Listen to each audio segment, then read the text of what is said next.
PM sir इतना करीबी से हॉकी को फॉलो करते हैं, उनको ये भी पता था कि हम हरमन को सरपंच बोलते हैं।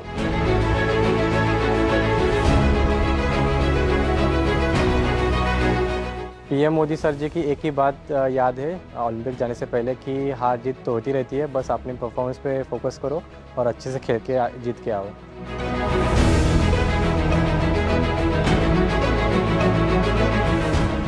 मैच के बाद ही उनका कॉल भी जैसे मुझे आया तो काफ़ी अच्छा लगा, उन्होंने बहुत प्रोत्साहित किया।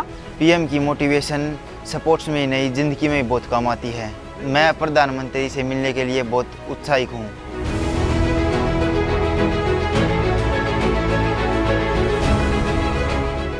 सर जो तरीके से मोटिवेट करता है वो स्पोर्ट्समैन है और ज़िंदगी में भी बहुत बड़ा काम आता है। तो मैं आज सर से मिलने के लिए बहुत ही ज़्यादा एक्साइटेड।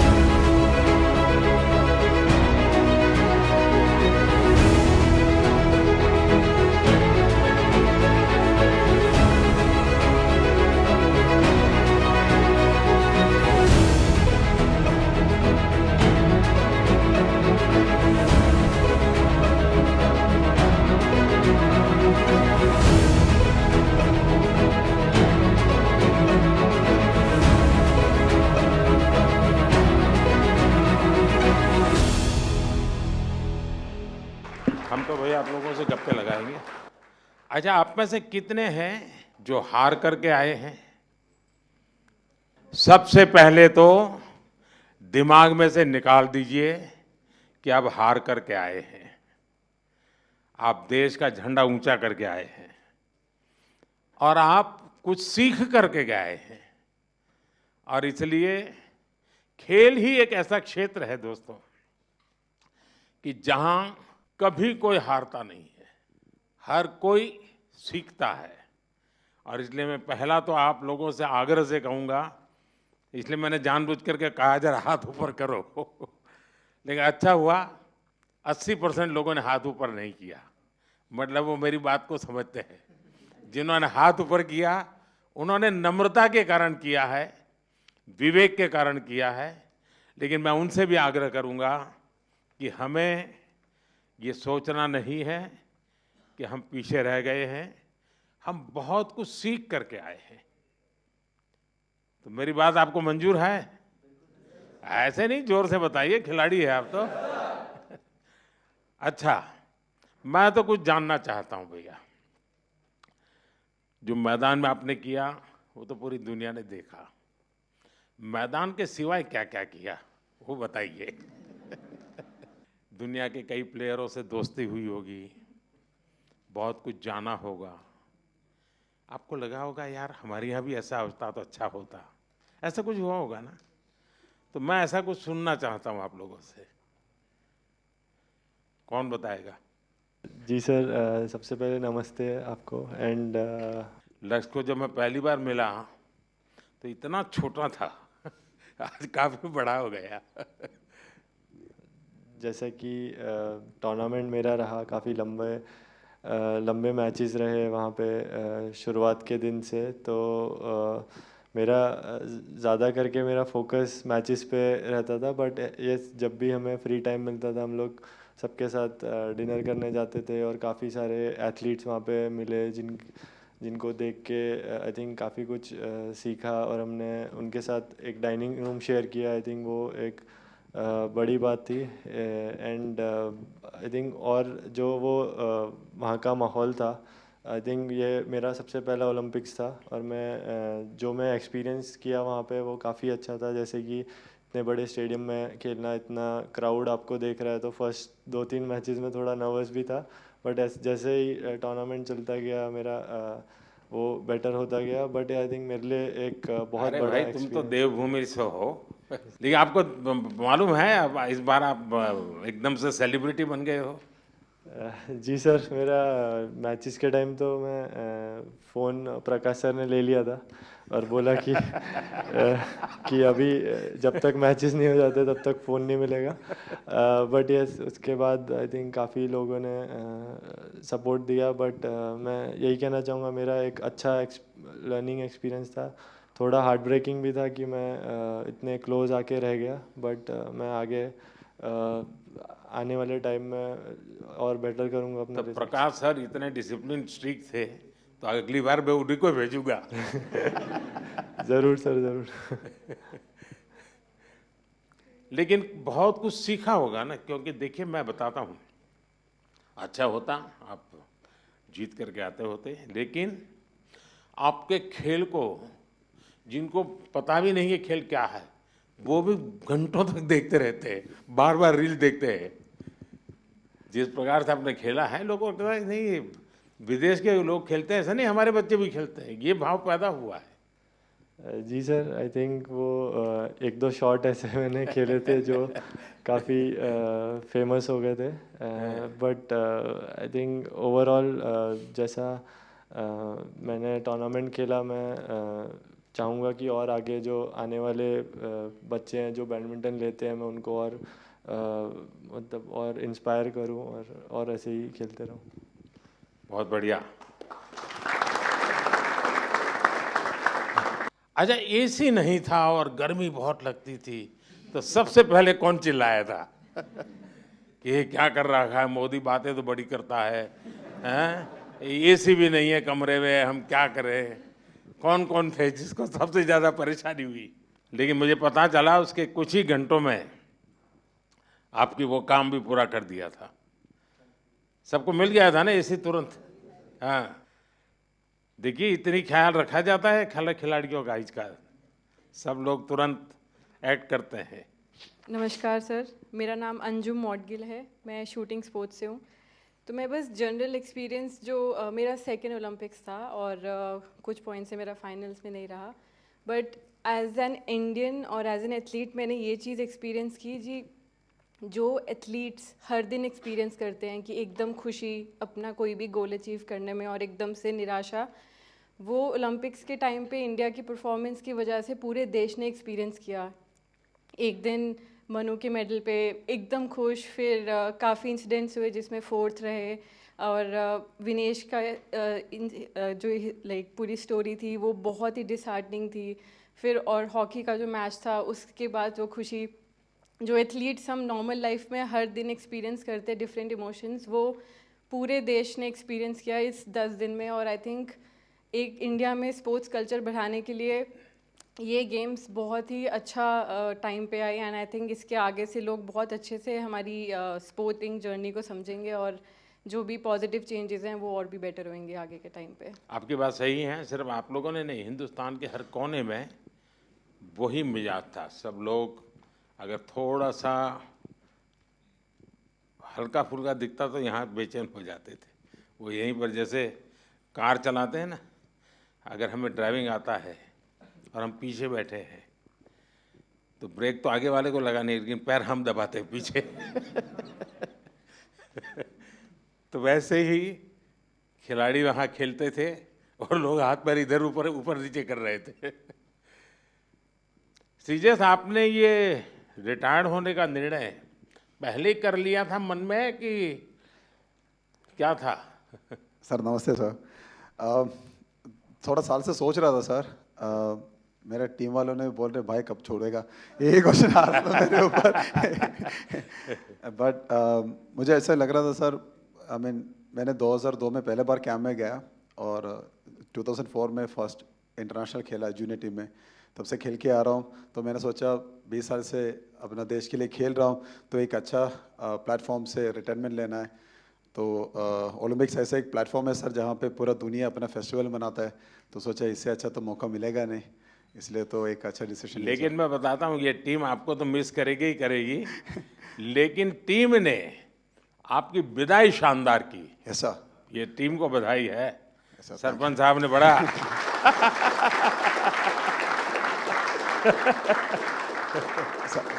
सच में सर ऐसे एक हम सपना ही देख सकता है सर, क्योंकि हमारे लिए थोड़ा हार्ड था जब हम लोग सेमीफाइनल हार गए थे, क्योंकि ये टीम इस बार जब पेरिस के लिए गया था हमारा उम्मीद इतना था कि हम लोग फाइनल खेलेगा या गोल्ड के लिए हम लोग लायक है। बट जब सेमीफाइनल हार गया एकदम से थोड़ा दर्द लगा सबको। बट आखिर जब लास्ट मैच के लिए हम लोग उतरा था तब सब लोगों ने ये बोला कि यार ये मैच श्री भाई के लिए जीतना है। तो मेरे लिए तो सबसे गर्व की बात यही है सर, क्योंकि इतना साल का जो मेहनत अपना देश के लिए किया है, ये भाई लोगों ने मेरे लिए साथ दिया, मेरे साथ दिया, और हम लोगों ने, मैंने स्पेशली वो पोडियम से अपना टीम को थैंक यू बोला और गुड बाय बोला सर। अच्छा मुझे बताइए भाई, जब ये आपको ब्रिटेन के सामने 10 लोगों के भरोसे लड़ना था, तब क्या इन्हें शुरू में ही डिमोरलाइज हो गएंगे? सरपंच साहब जरा बताइए। कुछ तो हुआ हो, क्योंकि ये बड़ा कठिन था। नमस्कार सर।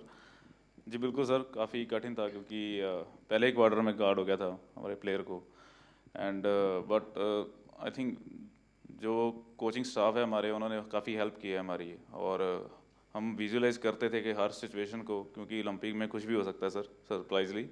तो हमारा माइंडसेट था कि अगर हम ऐसी कोई सिचुएशन आती भी है, जो हमारे प्लान्स हैं, हम उस पर स्टिक रहेंगे। और सारी टीम का जोश और बढ़ गया सर, क्योंकि जीबी के साथ हमारा थोड़ा रहता है कि थोड़ा फाइट भी होती रहती है। तो वो मेंटालिटी थी कि इनसे 150 साल से चली आ रही है। हाँ सर, वही सर, हम परंपरा निभा रहे थे। तो बिल्कुल ये सर, और था कि मन में कि नहीं हम ये मैच जीतेंगे आज।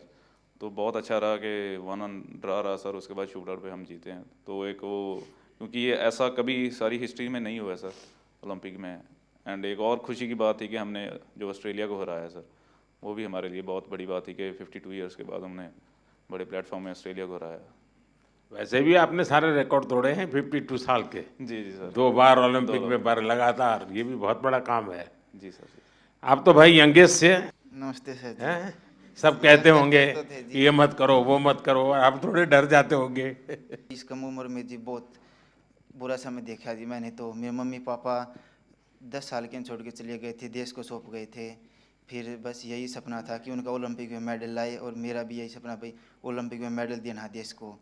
तो बस यही सोच के प्रैक्टिस करते रहे, और टॉप्स और साई और रेसलिंग फेडरेशन WFI का भी बहुत योगदान रहा जी इस मेडल में। अभी मूड क्या है? अब बहुत अच्छा है, अच्छा लग रहा है। कोई पसंद की चीज घर आके खाई कि नहीं खाई? अभी तो घर गए ही नहीं जी। घर गए नहीं? हाँ जी। तो हमें बोलते तो हम बर्फा देते कुछ भाई। घर जाके चूर में खाएंगे जी। अच्छा। अच्छा, जैसे हमारे सरपंच साहब का निकनेम है, ऐसे आप में से और कौन है जिसके ऐसे ही निकनेम है? प्रणाम सर, मैं श्रेयसी सिंह हूँ और वर्तमान में बिहार से विधायक भी हूँ। तो सब टीम के सब लोग विधायक दीदी करके विधायक बुलाते कहते हैं। जी सर। तो सरपंच भी है, विधायक भी है। अच्छा, आप में से मैंने देखा है कि इन दिनों काफ़ी समय मोबाइल पर चिपके रहते हैं, ऐसा है क्या? सही है मेरी जानकारी? रील्स देखते हैं और रील बनाते हैं। हाँ, रील बना रहे हैं ना? कितने लोग हैं जो रील्स बना रहे हैं? सर एक्चुअली मैं एक मैसेज देना चाहूँगा, क्योंकि सारी टीम ने, हमने डिसाइड किया था कि थ्रू आउट द ओलंपिक हम मोबाइल फ़ोन यूज़ नहीं करेंगे। वाह, शाबाश, ये सोशल बहुत मीडिया बढ़िया यूज़ नहीं काम करेंगे। किया। तो बिल्कुल सर, क्योंकि सर अगर कोई अच्छे कमेंट आ रहे हैं चाहे बुरे कमेंट आ रहे हैं, दोनों इफेक्ट करते हैं। तो हमारा माइंड सेट था कि हम एज ए टीम हमने डिसाइड किया कि हम बिल्कुल सोशल मीडिया यूज़ नहीं करेंगे। ये अच्छा बहुत किया अच्छी आप बात लोगों ने। जी सर। और मैं चाहूँगा कि देश के नौजवानों को भी आप ये बताएं जी बिल्कुल सर, कि उससे जितना दूर रहे अच्छा ही है, वरना ज़्यादा लोग उसी में उनका समय जाता है, उसी में फंसे रहते हैं। आप बेटा बहुत निराश लग रही हो। हाँ जी सर, पहली बार गई थी हाँ। और मैं मतलब 1-1 से हार गई थी बाउट, और मगर उससे जीत जाती तो मैं फाइनल तक जाती, गोल्ड भी ला सकती थी, पर वो मेरा बैड लक था, दिन अच्छा नहीं था, तो सर मैं लूज हो कोई, गई। अभी तो उम्र बहुत छोटी है बेटा, बहुत करना है। हाँ जी सर। और हरियाणा की मिट्टी ऐसी है, करके दिखाओगी। हाँ जी सर। प्रधानमंत्री जी नमस्कार। मुझे लगता है कि इस बार हमारी पूरी कंटिंजेंट में जो इंजरीज हुई थी वो काफ़ी कम थी, 1 या 2 सीरियस इंजरी थी। पर नहीं तो यूजुअली क्या होता है कि सब गेम्स में से 3-4 मेजर इंजरी होती है जिनकी ऑपरेशन करनी पड़ती है, पर इस बार फॉर्चुनेटली सिर्फ 1 था, तो वो अच्छी बात थी। एक सीखने का था कि जब भी ओलंपिक के जो विलेज में जो पॉलीक्लिनिक रहता है उसमें थोड़ी फैसिलिटीज़ रहती है, पर इस बार हमने सब जो फैसिलिटीज़ थी वो हमारे विलेज में ही, हमारे बिल्डिंग में ही रखी थी, और इसलिए काफ़ी एथलीट जो थे वो उनका जो कुछ भी रिकवरी करना था, इंजरी मैनेजमेंट करना था, प्रेपरेशन भी जो करना था, वो बहुत ही आसानी से कर सके। आई थिंक बहुत सारे एथलीट को वो वो प्रेफरेबल था, और आई थिंक उससे एटलीस्ट वो कॉन्फिडेंस था कि हमारे पास सब कुछ है। आई थिंक इससे भी फ्यूचर में भी ऐसे ही हम करते गए तो हम सपोर्ट दे सकेंगे हमारे एथलीट को। देखिए साहब, डॉक्टर ने मुझे बहुत महत्वपूर्ण बात बताई कि इस बार हमारी टीम में पहले की तुलना में मिनिमम इंजरीज थी। इंजरी कम हुई है, इसका मतलब है कि खेल की हर चीज़ में आपकी एक्सपर्टाइज आ गई है। इंजरी होने का कारण वही होता है कि हमें खेल के संबंध में कुछ हमारा अज्ञान होता है जो हमें खुद को कभी कभी डैमेज कर देता है। ये सिद्ध हो रहा है कि आप लोगों ने खुद अपने आप को तैयार किया है, और छोटे मोटे जर्क आए भी, कठिनाई आई तो भी आपके बॉडी को आपने ऐसा बनाया है कि आप मेजर इंजरी से बच गए हैं। तो मैं पक्का मानता हूँ आप लोगों ने काफ़ी ट्रेन किया होगा अपनी बॉडी को, काफ़ी मेहनत की होगी, तब जाके ये हुआ होगा। तो इसके लिए तो आप सब बधाई के पात्र हैं। साथियों, मेरे साथ हमारे मनसुख भाई मांडविया जी हैं, खेल राज्य मंत्री बहन रक्षा खड़से जी है, हमारी खेल जगत में जिन्होंने देश का नाम रोशन किया पीटी उषा जी हैं। पेरिस से आप सब वापिस आए हैं। आप सबका और आप सबके साथियों का भी मेरे यहाँ हृदय से बहुत बहुत स्वागत है। मैंने जिस उमंग से आपको पेरिस के लिए विदाई दी थी, उतने ही उमंग से मैं आज आपका फिर से स्वागत कर रहा हूं। और इसका कारण ये नहीं है कि कोई मेडल का टैली कितना हुआ, उसका कारण ये होता है कि विश्व भारत के खिलाड़ियों की तारीफ कर रहा है। उनके हौसले, उनके डिसिप्लिन, उनके बिहेवियर, मेरे कानों पर सब जगह से बातें आती हैं और ये सुनता हूँ तो बड़ा गर्व होता है जी कि मेरे देश के खिलाड़ी मेरे देश के लिए ही खेलते हैं। मेरे देश के नाम को रत्ती भर भी खरोच आ जाए, ये मेरा देश का एक भी खिलाड़ी नहीं चाहता है, और यही हमारी सबसे बड़ी पूंजी है। और उसके लिए ये पूरी टीम बहुत बहुत बधाई के पात्र है। साथियों, आप सबने पूरी दुनिया में भारत के तिरंगे की स्थान बढ़ा करके देश वापस लौटना और मेरे निवास पर आपका स्वागत करने का मुझे अवसर मिलना, मैं इसे मेरा अपना गौरव मानता हूं। और पेरिस जाने से पहले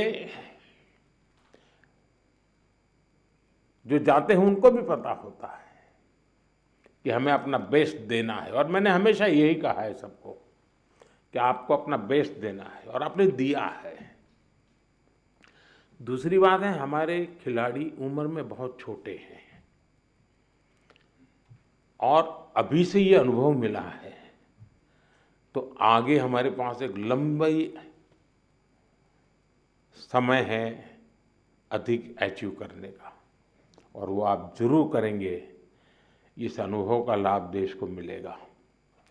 साथियों, पेरिस ओलंपिक्स भारत के लिए कई मायनों में ऐतिहासिक रहा है। इस ओलंपिक्स में देश के लिए जो रिकॉर्ड्स बने, वो देश के कोटि कोटि नौजवानों को प्रेरणा देंगे। आप देखिए, ओलंपिक्स के करीब 125 साल के इतिहास में ये मनु हमारी पहली बेटी ऐसी हैं जिसने भारतीय खिलाड़ी के रूप में इंडिविजुअल इवेंट में 2 मेडल जीते हैं।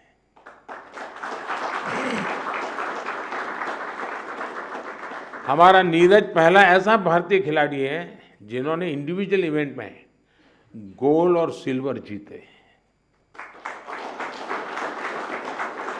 हॉकी में भारत ने 52 साल बाद लगातार 2 बार मेडल जीते कंटिन्यूसली। अमन ने केवल 21 साल की उम्र में मेडल जीत करके देश को बिल्कुल इतना प्रसन्न कर दिया है। और अमन के जीवन के विषय में आज देश जानने लगा है, तो उनको लग रहा है कि भाई व्यक्ति के जीवन की कठिनाइयों से भी इंसान अपनी यात्रा को, स्वप्न को, संकल्प को सिद्ध कर सकता है। कठिनाइयां अपने आप अपनी जगह पर रह जाती है। अमन ने करके दिखाया है। विनेश पहली ऐसी भारतीय बनी जो कुश्ती में फाइनल तक पहुंची। ये भी हमारे लिए बड़ा गर्व का विषय है। ओलंपिक्स में 7 शूटिंग इवेंट्स में इंडियन शूटर्स फाइनल्स में पहुंचे और ये भी पहली बार हुआ है। इसी तरह तीरंदाजी में धीरज और अंकिता पदक के लिए खेलने वाले पहले भारतीय तीरंदाजी बने। और लक्ष्य, हमारा लक्ष्य सेन, आपके मैच ने तो पूरे देश का जोश बढ़ा दिया है। हमारे लक्ष्य भी ओलंपिक में सेमीफाइनल तक पहुंचने वाले एकमात्र पुरुष बैडमिंटन खिलाड़ी बने हैं। हमारे अविनाश सावले, इसने स्टीपल चेज के फाइनल में क्वालिफाई किया। इस फॉर्मेट में ये भी फर्स्ट टाइम रहा। साथियों, हमारे ज्यादातर मेडलिस्ट, जैसा मैंने कहा, अपनी 20s में है, बहुत छोटी आयु के हैं। आप सभी बहुत युवा हैं, आपके पास बहुत समय है, बहुत ऊर्जा है। और ये भी सही है कि टोक्यो के और पेरिस के बीच में नॉर्मली 4 साल का समय रहता है, इस बार 3 साल का ही समय था। तो हो सकता है आपको 1 साल और अगर मिला होता प्रैक्टिस का, तो शायद आप और नई कमाल करके दिखा देते। अभी लंबी कैरियर में आप कई बड़े टूर्नामेंट खेलेंगे। खेलना बंद नहीं करना चाहिए, रुकना भी नहीं चाहिए, एक भी मैच छोड़नी नहीं चाहिए। ये युवा दल इस बात का प्रमाण है कि स्पोर्ट्स में भारत का भविष्य कितना उज्जवल रहने वाला है। मुझे विश्वास है पेरिस ओलंपिक्स भारतीय स्पोर्ट्स की इस उड़ान के लिए एक लॉन्च पैड साबित होने वाला है। ये टर्निंग पॉइंट है हमारा। उसके बाद विजय ही विजय है दोस्तों, हम रुकने वाले नहीं है। साथियों, आज भारत अपने यहाँ world class sports ecosystem develop करने की प्राथमिकता दे रहा है। ग्रास रूट से आने वाले खिलाड़ियों को, उनको तराशना ये बहुत जरूरी है। हमने गांव-गांव, शहर-शहर से युवा प्रतिभाओं को आगे बढ़ाने के लिए खेलो इंडिया मुहिम शुरू की। और मुझे खुशी है कि खेलो इंडिया से निकले 28 खिलाड़ी इस ओलंपिक समूह का हिस्सा बने हैं।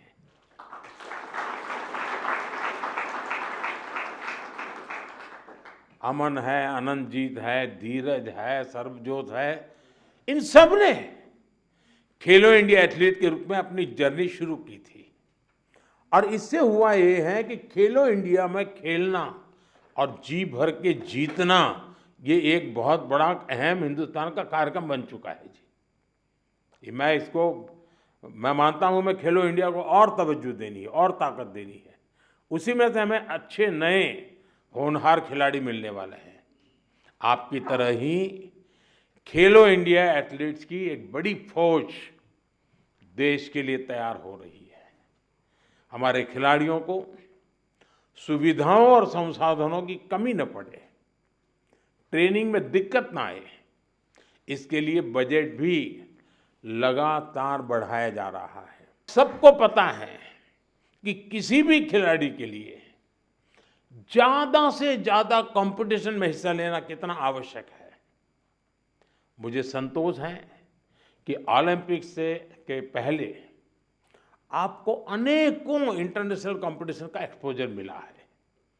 इतने सारे कोच और एक्सपर्ट्स, डाइट, उपकरण और कोचिंग, सब पर इतनी बारीकी से ध्यान, वर्ल्ड क्लास फैसिलिटीज देने का प्रयास, इस तरह की सुविधाओं के बारे में हमारे यहाँ पहले सोचा नहीं जाता था। खिलाड़ी अपने नसीब पर मेहनत करता था, देश के लिए कुछ करके आता था, लेकिन अब एक पूरी इकोसिस्टम बनी है। ये केवल स्पोर्ट्स में देश की नीतियों का बदलाव है, इतना ही नहीं है, ये उस भरोसे का प्रतीक भी है जो देश अब अपनी युवा पीढ़ी पर बहुत ज़्यादा भरोसा करता है, उसकी अभिव्यक्ति है। साथियों, आप सब देश के युवाओं के लिए बहुत बड़ी प्रेरणा है। मैं मानता हूं आप में से हर किसी के बारे में देश को, देश के युवाओं को ज़्यादा से ज़्यादा जानना चाहिए। यहाँ भी मेरी इच्छा है कि मैं हर किसी का नाम लेकर उसकी चर्चा करूं, विशेषकर हमारी बेटियां। पिछली बार की तरह इस बार भी बेटियों ने ही ओलंपिक में भारत की जीत का श्री गणेश किया है। मनु को जिस तरह पिछली बार तकनीकी कारणों से निराश होना पड़ा था, फिर उन्होंने जो वापसी की, अंकिता ने जिस तरह सीजन का अपना सर्वश्रेष्ठ प्रदर्शन किया, मनिका बत्रा और श्रीजा अकोला ने भी सबका ध्यान खींचा है। इसी तरह बाकी खिलाड़ी भी रहे, खासकर नीरज ने अपनी लगन और अनुशासन में जिस तरह कंसिस्टेंसी दिखाई है, स्वप्निल ने कठिनाइयों को पार कर जिस तरह मेडल जीता है, हॉकी में हमारे सरपंच साहब, उनकी टीम ने दिखा दिया कि भारत की ताकत क्या है। PR श्रीजेश ने ये बता दिया कि द बॉल क्यों है, जो मेडल जीता या जो एक पॉइंट या कुछ सेकंड से चूका, उस सब ने एक ही संकल्प दोहराया, ये सिलसिला गोल्ड से पहले नहीं रुकेगा।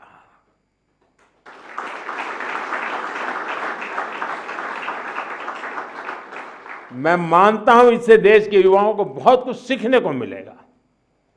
साथियों, हमारा भारत 2036 ओलंपिक्स की मेजबानी हासिल करने के लिए तैयारी कर रहा है। मैंने आज भी वहाँ भी लाल किले से भी बोला है, हम पूरी तैयारी कर रहे हैं। ऐसे में कई ऐसे एथलीट्स जो पिछले ओलंपिक्स में भी खेल चुके हैं, उनके इनपुट बहुत महत्वपूर्ण है। आपने वहाँ बहुत कुछ ऑब्जर्व किया होगा, बहुत कुछ देखा होगा। ओलंपिक की प्लानिंग से लेकर के वहाँ की व्यवस्थाओं तक, स्पोर्ट्स मैनेजमेंट से लेकर इवेंट मैनेजमेंट तक, आपने अनुभव, अपने ऑब्जर्वेशंस, हमने इसको लिख के रखना चाहिए, वो सरकार को साझा करना चाहिए, ताकि हमें 2036 की तैयारी में ये जो छोटी छोटी बारीक चीज़ें खिलाड़ी देख करके आता है, उससे और जो कमी नज़र आती है वो भी हमें 36 की तैयारी के लिए काम आएगी। तो एक प्रकार से आप मेरी 36 की टीम के फौजी है, आप सबको मेरी मदद करनी है, ताकि हम 2036 में दुनिया में अब तक न हुआ हो ऐसा ओलंपिक कर करके मेजबानी करके दिखाएं।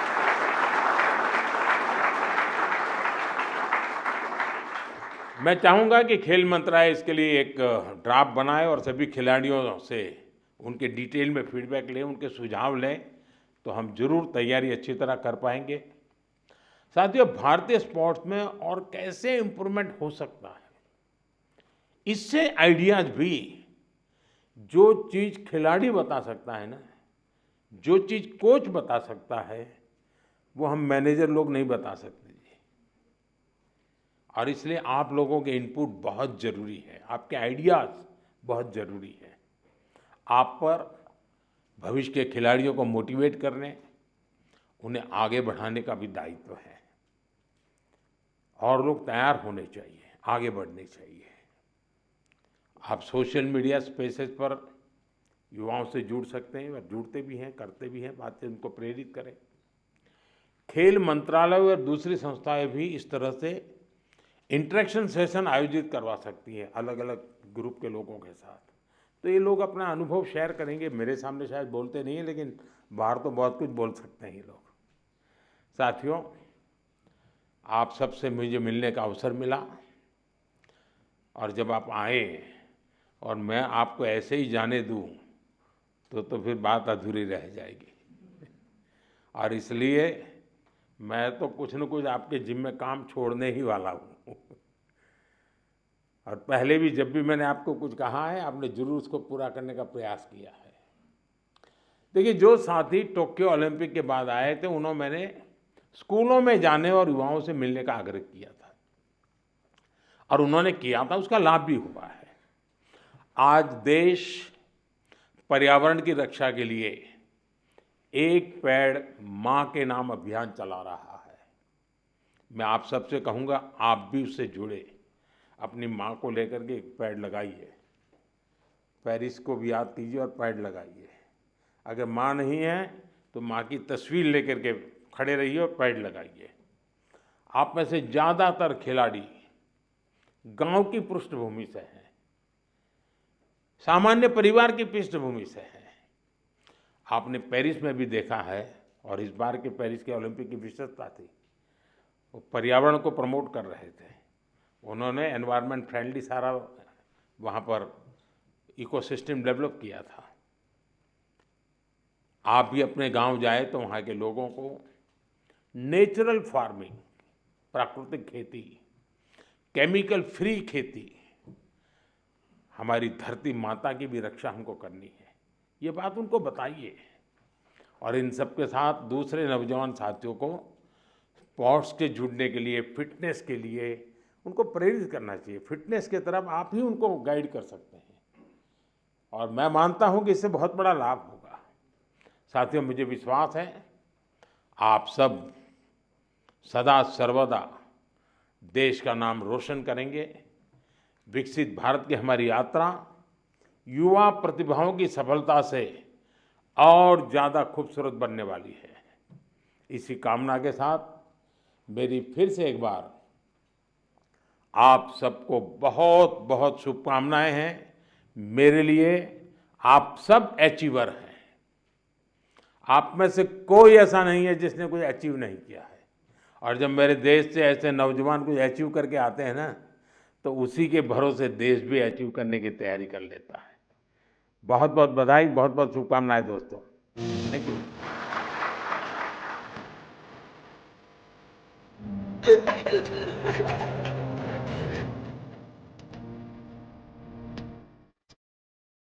કેમ મેડમજી, મજામાં? અમદાવાદ જઈ આવી? ના સર, હવે જઈ હવે જવાની છો? हाँ हाँ बिल्कुल।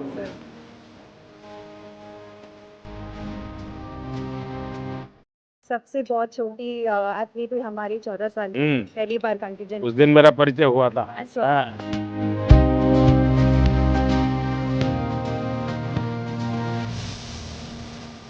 आपकी एक फेमस रेसिपी है ड्रम स्टिक्स की जी, वो काफी फेमस हुई है। वाह। जैसे हम आज सबके साथ बात करते हैं तो हम विटामिन सी रिच खिलाती हो सबको? सबको रेकमेंड करते हैं। क्या हाल है काशी का? सचमुच में? हाँ, चलिए, बाबा की कृपा बनी रहे।